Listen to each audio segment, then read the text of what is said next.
السلام عليكم. كي درتو؟ صحيحتكم لاباس؟ كي درتو مع سيدنا رمضان؟ غادي مزيان؟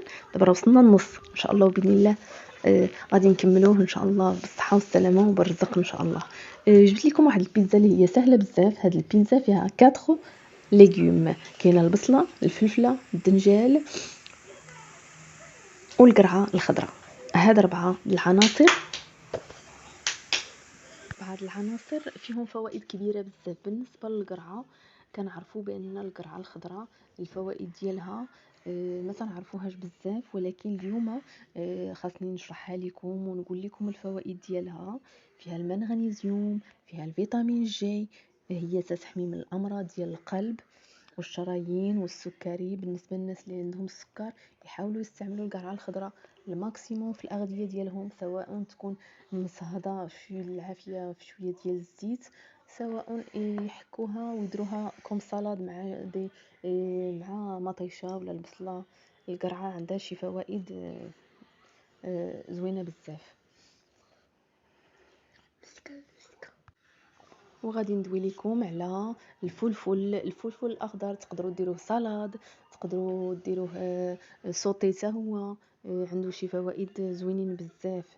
بالنسبه للجهاز الهضمي، راه اللي عنده الامساك ولا شي حاجه راه كيقي من الامساك، وتيعطيك واحد الشعور تتحسي بانك شبعانه.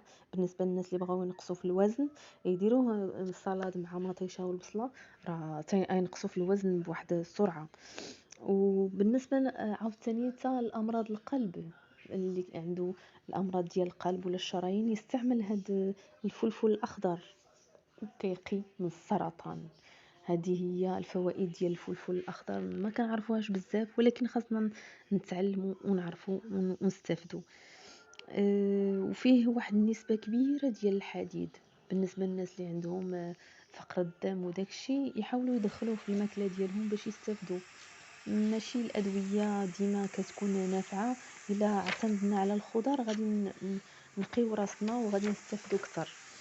وبالنسبه الدنجال راه ما كنعرفوش مزيان. الدنجال فيه شي فوائد اللي هي زوينه بزاف، وعنده واحد المفعول سحري بالنسبه اللي باغي ينقص في الوزن. بلا ما ينوض الصباح كل صباح يجري يجري يجري ويضرب تماره وما نعرف واش ينقص ولا ما ينقصش على حساب الهرمونات، يستعمل الدنجال فيه شي فوائد اللي هما زوينين بزاف. كينزلوا من فقدان الوزن، كينزلوا من الوزن. وهو كيخفض ايضا السعرات الحراريه وكيكافح السرطان كما قلنا على الفلفل الاخضر. بالنسبه للحوامل راه مزيان بزاف بزاف الدنجال، ومزيان للبشره، وكيخفض نسبه الكوليسترول. الناس اللي عندهم مشاكل الكوليسترول والقلب والشرايين. ودرنا في البيتزا ايضا البصله راه الفوائد ديالها كبيره. هي واحد المنفعه ديالها اللي مجهده بزاف، هي انها كتقوي المناعه، كتطلع لك المناعه. عطيوها للدراري الصغار بزاف، ديرها لهم شلاضه مع مطيشه والبصله، راه مفيده وكتثبت مستوى السكر في الدم، كتقاد الكوليسترول، كتهبط تتخفض منه، وكتصاوب وظائف الدماغ. بالنسبه للناس اللي كينساو داكشي، راه البصله زوينه ليهم بزاف، وسورتو الدراري الصغار كنأكد عليهم، الصغار والناس اللي كبار. ندوزو لطريقه تحضير البيتزا ديالنا. غادي نشدو هاد المقادير اللي قلنا، وغادي نشحروهم مع شويه الملحه، شويه الابزار، شويه التحميره، شويه ديال الزعفران. نخلطوهم مزيان، نشحروهم مزيان، نوجدوا لاباط ديالنا ديال البيتزا، نزقوها بالفرشيطه، وكنلوحوا داكشي فوق لاباط وهي خضره، وكنخشيوها في الفران حتى طيب مزيان. كنخرجوها، كنحكوا عليها الفرماج وبالصحه والراحه. وهي البيتزا تاع 4 ليغوم، فيهم فوائد وصحيه، ومزيانه للدراري الصغار ومزيانه للناس الكبار. فيها فوائد صحيه كبيره بزاف، كتقي من السرطان، كتقي من الشيخوخه، كتنزل مستوى الكوليسترول في الدم.